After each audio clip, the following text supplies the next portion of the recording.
Muito bem, o nosso primeiro sabatinado do quadro de entrevistas com os candidatos ao governo do Maranhão é o candidato do Partido Comunista Brasileiro, PCB, Franklin Costa.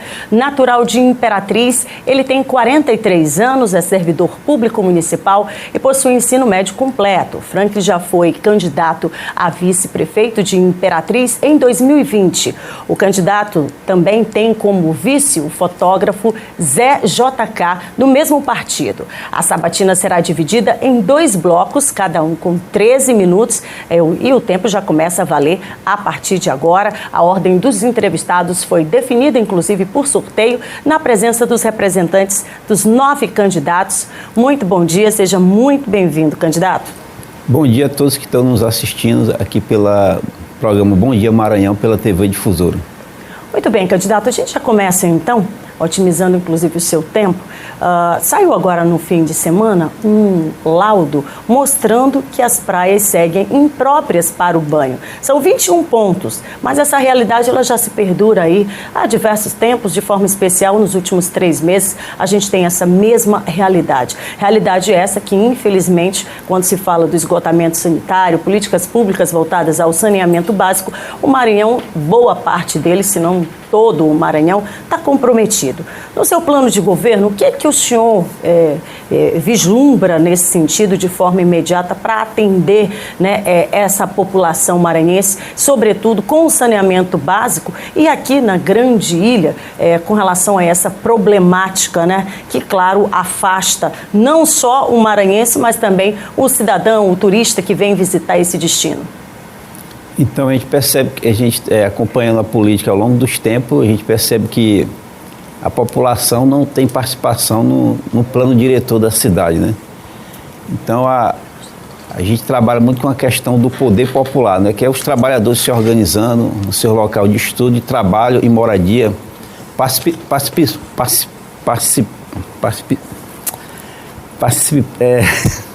enganchou. Tudo bem. Sendo protagonista nas políticas públicas, né? Porque os trabalhadores ficam à revelia dos governos de plantão e não participam diretamente da vida pública. E o que acontece? As cidades elas vão crescendo de forma desordenada e os grandes grupos econômicos na área da construção civil ocupam as áreas nobres da cidade, né? Através da especulação imobiliária. E todas essas obras que são construídas para moradia de luxo, da classe média alta, das elites, eles não se preocupam com a questão o dejeto humano cai diretamente nas praias da indústria, né? Tanto o dejeto humano como o dejeto industrial e hospitalar cai diretamente vai diretamente para as praias através do sistema de esgoto, sem nenhum tratamento. E aí a gente está vendo a realidade aqui na ilha de São Luís, as praias todas poluídas, né? As pessoas vêm de fora, os turistas de outros países, de outros municípios, de outros estados, não têm condição de tomar um banho na praia, de apreciar essa beleza natural aqui na capital e também em outros municípios grandes aqui do Maranhão, como o município de Imperatriz, que eu sou natural de Imperatriz, eu vejo lá que é uma cidade que é cortada por vários riachos, né? O Riacho Capivara, o Bacuri, o Santa Teresa e demais riachos.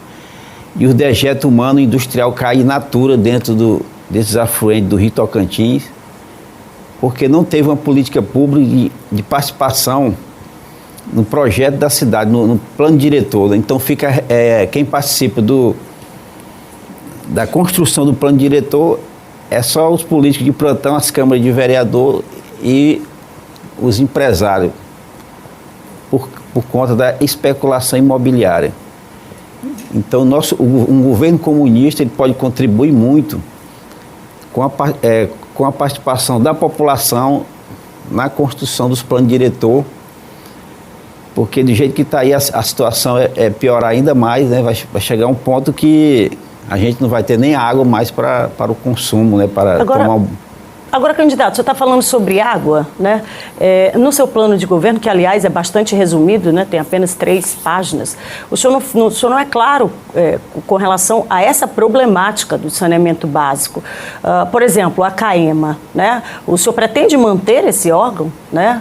Estatal, ou o senhor vai municipalizar esse fornecimento de serviço? Como é que o senhor pensa sobre esse assunto? Então, a gente entende que o sistema de saneamento e de água não deve ser mercadoria, né? Tem que ser 100% público, estatal e controlado pelos trabalhadores, porque a água... manter esse serviço que hoje já não funciona, candidato, então?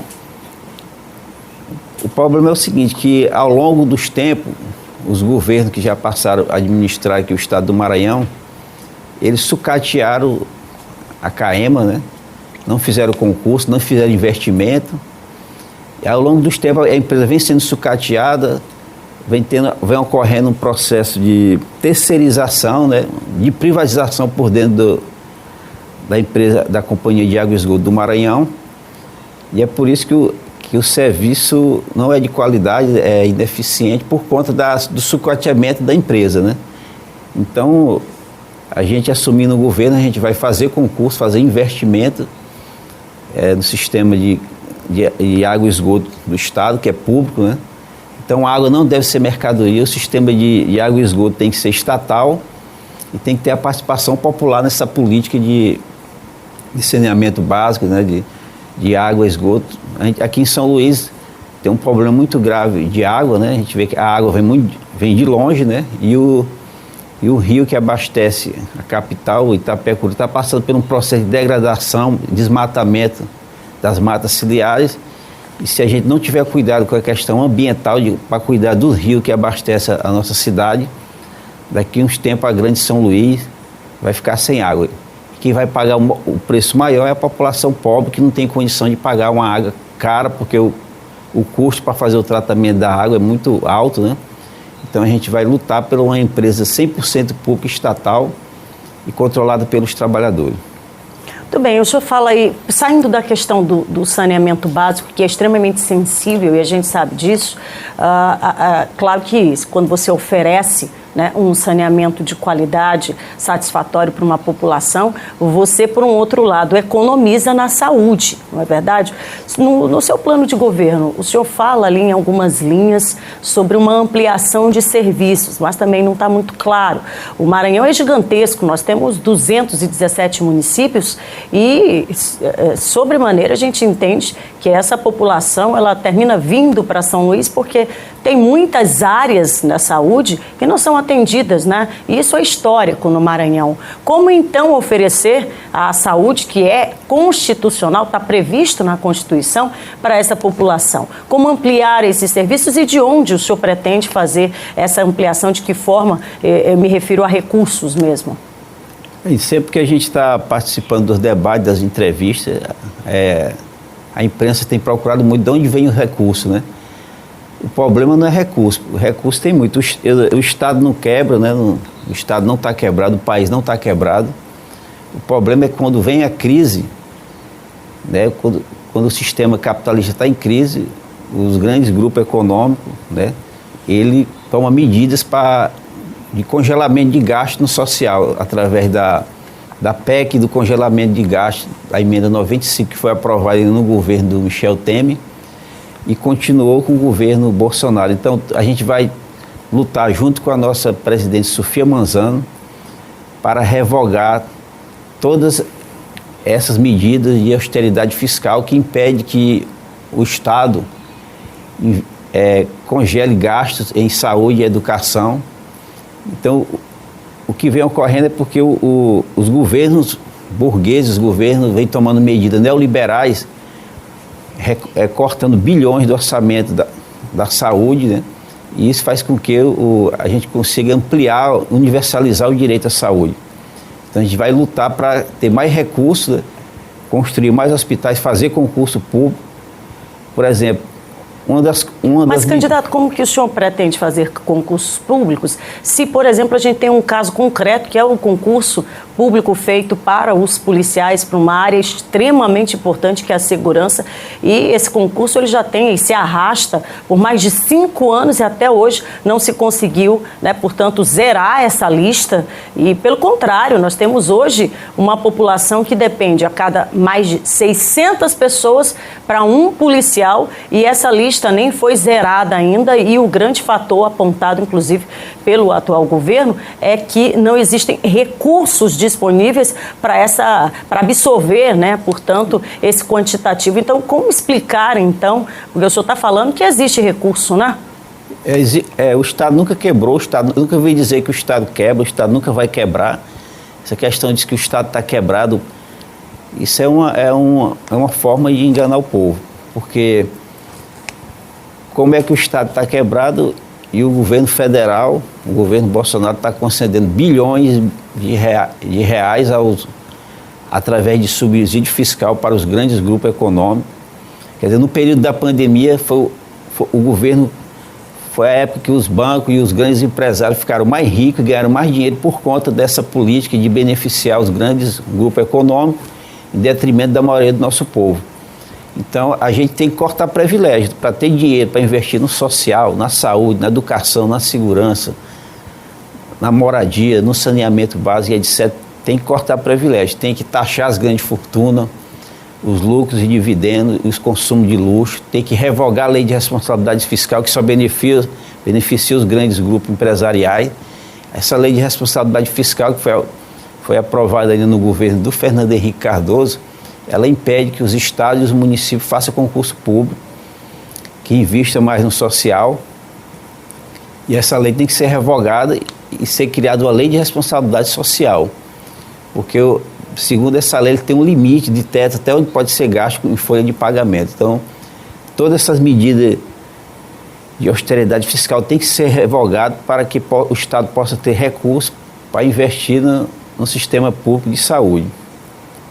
Muito bem, candidato, o senhor ainda tem 1 minuto e 42 segundos. A gente já começa, a gente se prolonga por aqui, porque eu já quero entender como é que o senhor pensa a malha viária. Nós temos a terceira malha viária do Nordeste.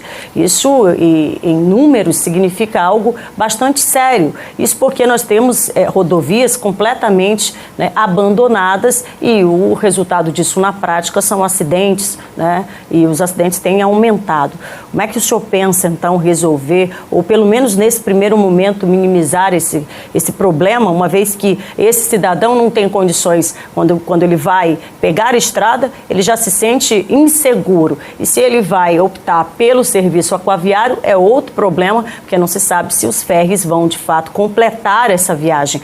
Como é que o senhor pensa, então, resolver esses dois problemas que são extremamente importantes, inclusive para escoar, né, produções e fazer essa população ter outro direito constitucional que é de ir e vir? Então, assim que o governo Bolsonaro assumiu, a primeira medida que ele tomou foi cortar gasto na questão da infraestrutura, né? Aquelas casas as casas populares que foi feito, que começou no programa de aceleração do crescimento ainda no governo do Partido dos Trabalhadores, as obras estão todas paradas, né? Lá no município de Imperatriz tem uma unidade habitacional que as obras foram abandonadas, foram paradas, mais de 3 mil unidades de casas populares que candidato, foram paradas por conta... Eu vou lhe pedir, porque zerou o nosso cronômetro, como eu disse para o senhor tinha 13 minutos no primeiro bloco, mas o senhor guarda aí a resposta, a gente vai para o intervalo rapidamente. Na volta, o candidato Franklin Costa segue respondendo, portanto, sobre mobilidade, não só apenas nas estradas, mas também com relação ao serviço aquaviário. Um instante só, a gente volta com o nosso primeiro entrevistado da série de sabatinas com os candidatos ao governo do Maranhão. É um instante só.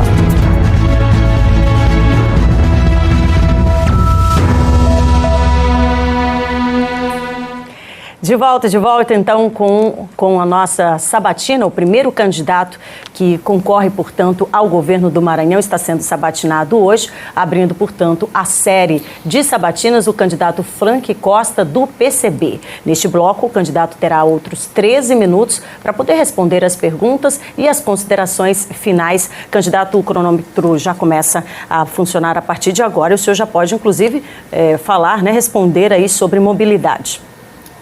Então, a gente andando pelas estradas do Maranhão, a gente vindo de Imperatriz para cá, a gente vê que as estradas estão muito precarizadas, esburacadas, né? Então, os grandes grupos econômicos e os governos que o representam não se preocupam nem com os próprios negócios da burguesia, né? Onde passa a riqueza, né, que é produzida pelas indústrias, né, que tem que circular mercadoria, estão todas... A boa parte está em estado precário de tráfico, né? Então, a prova que eles não se preocupam nem mesmo com os empresários com os quais eles se representam, né? Então, a gente vai lutar para tomar medidas emergenciais para melhorar, né, a logística aqui do Estado, para beneficiar a agricultura familiar, né, e o transporte de passageiro. Porque a questão da mobilidade urbana, a mobilidade é fundamental para desenvolver o Estado, né? Para a questão da logística. Então, é uma prova que essas medidas de austeridade fiscal, de cortar investimento em infraestrutura, né, em moradia popular, em saneamento básico, prejudica mesmo até os negócios do grande capital. Então, é uma prova que esses políticos de direita, de extrema direita, eles não têm nada a ver com a classe trabalhadora. Eles estão aí a benefício dos grandes empresários que financiam suas campanhas, e essas precariedades, tanto na questão da infraestrutura, do saneamento básico, e da moradia, e da saúde e educação, isso para eles não importa, porque a maioria do povo tem que ser para o capital, para os grandes empresários, e para os políticos que eu represento, a maioria do povo tem que ser apenas serviçal do grande capital. Então, para eles não interessa se tem milhões de pessoas desempregadas, passando fome, sem acesso ao serviço básico de saúde. O que importa para eles é o lucro, é ganhar dinheiro. Então, é a prova que esses políticos que governaram o Maranhão há décadas, eles não têm nada a ver com a classe dos trabalhadores. Mas sobre a mobilidade de forma específica, candidato, nós temos um caos instalado no serviço aquaviário do Estado. Na semana passada, os ferries que foram anunciados como novos, de alto padrão, eles têm dado problema, né? Dificultado, inclusive, a vida desse cidadão, desse usuário que precisa do serviço. Nós temos embarcações que foram adaptadas, fluviais, e agora adaptadas para o mar. E claro que em algum momento isso dá um problema. E ainda um agravante de um processo licitatório que ninguém sabe como é que está funcionando.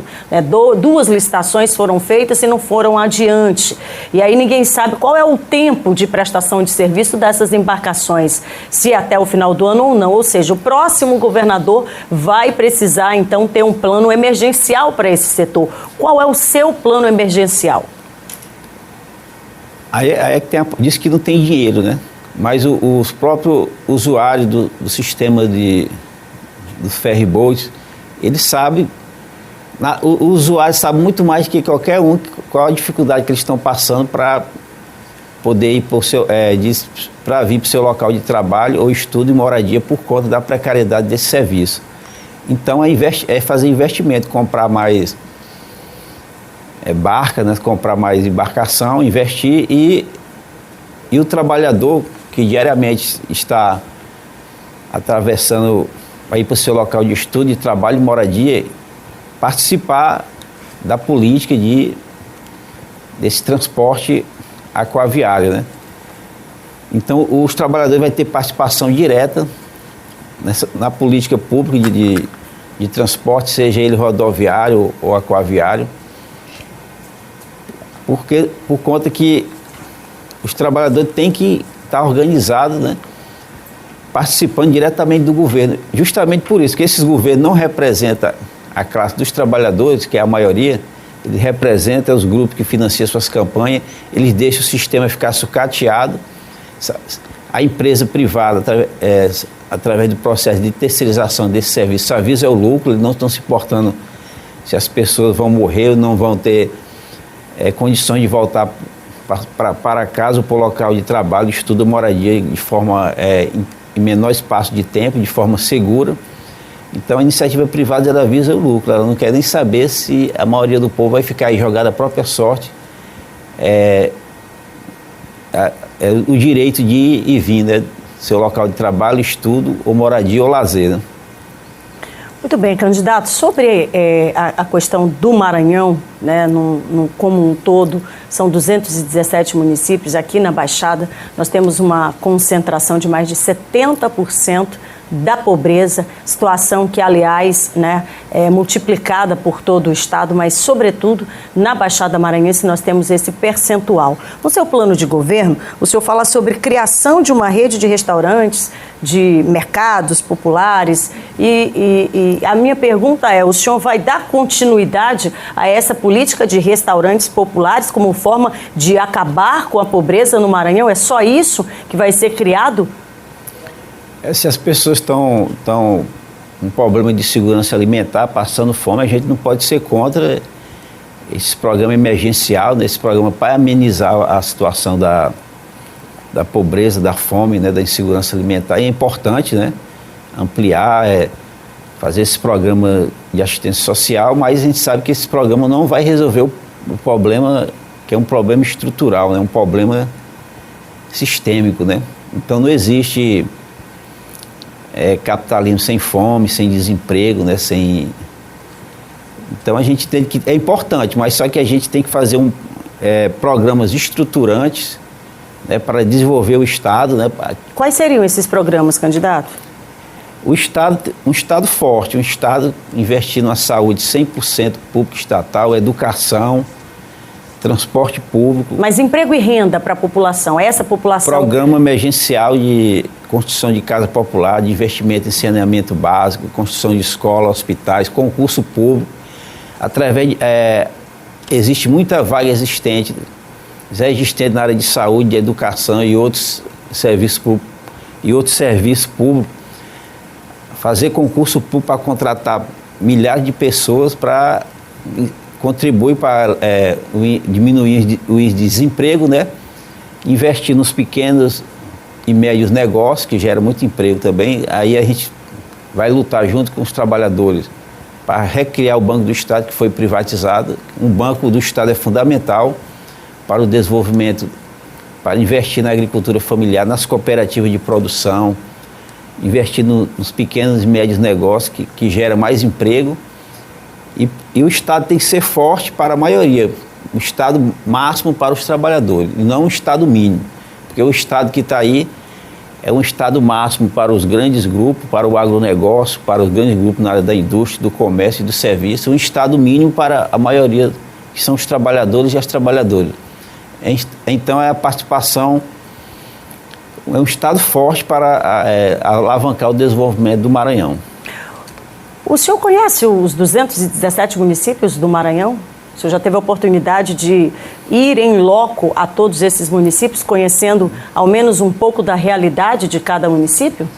Então, eu acho que nenhum político aqui no Estado, até mesmo os políticos da burguesia, os políticos que representam os grandes empresários, eles não conhecem a realidade do Estado. E se conhecem, eles estão pouco se importando, porque quem governa o Estado do Maranhão é os políticos tradicionais, a direita tradicional, há décadas, né? E eles nunca resolveram os problemas mais imediatos da população, nunca resolveram os problemas de saúde, de educação, de transporte, de moradia. Muito pelo contrário, tem piorado a situação da maioria do nosso povo. E as estatísticas não negam a realidade, né? 60% dos maranhenses estão em situação de pobreza, passando fome, né? 60% estão em trabalho informal, sem carteira assinada, sem direito às férias, sem 13º, sem IFGTS. Então, aprovo que eles não têm competência para resolver os problemas do nosso povo. Eles só têm competência para resolver o problema dos grandes grupos econômicos, dos quais eles defendem, né? Principalmente o agronegócio, que o agronegócio é um setor da burguesia que está contribuindo com a fome no nosso estado, porque está concentrando riqueza cada vez mais em poucas mãos e deixando a maioria do nosso povo jogado à própria sorte. Agora, para o eleitor que está em casa, candidato, o que lhe qualifica, o que lhe faz ser, né, ou estar nesta posição para ser o próximo governador do Maranhão?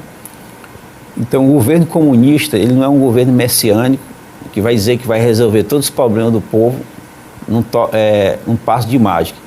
Vai ser um governo do povo, para o povo, e os trabalhadores é que vai participar diretamente do governo, porque os trabalhadores vão ter participação nas políticas públicas através dos conselhos populares de saúde, de educação, de segurança, de transporte, de moradia. Então vai ser um governo do poder popular. O que é o poder popular? É a organização geral dos trabalhadores, se organizando no seu local de trabalho, moradia, estudo e lazer. Então só quem pode resolver os problemas dos trabalhadores é os próprios trabalhadores se organizando através da construção do poder popular, que é a participação direta na gestão da vida pública dos trabalhadores, que são a maioria. O senhor tem agora 2 minutos para suas considerações finais, candidato. Então, os políticos da direita e da extrema-direita que estão disputando a eleição aqui no nosso estado estão mais uma vez enganando e mentindo para o nosso povo, dizendo que vão resolver os problemas de desemprego, de emprego, de saúde, de educação, de transporte, moradia e etc., sendo que eles já estão há décadas no poder, sendo que eles que representam as oligarquias que governaram esse estado há décadas e têm deixado a maioria do nosso povo na situação de fome, de desemprego, de precariedade do serviço público. As pessoas estão morrendo na fila do SUS porque não estão conseguindo exames, cirurgia. Então eles não têm, o projeto deles é um projeto para a burguesia e não para os trabalhadores. E nós do Partido Comunista Brasileiro vamos lutar junto com a classe trabalhadora na tentativa de a gente ter direito, universalizar direitos, direito à saúde, à educação, o transporte, a moradia, porque só os trabalhadores se organizando na base é que podemos reverter esse estado de coisa que está aí, esse estado de fome, de miséria, de escassez, de desemprego, de violência do Estado contra a maioria do nosso povo. Então, no dia 2 de outubro, não se esqueçam, Sofia Manzano para a presidência da República e Frank Costa para governador, para, junto com os trabalhadores e trabalhadoras, transformar esse Estado num Estado mais justo, mais igualitário, fraterno, um estado de abundância e não um estado de escassez. O povo maranhense não aguenta mais viver na miséria, na fome e no desemprego. Muito bem. Encerrou, portanto, o seu tempo. Agradeço a sua participação aqui no Bom Dia Maranhão.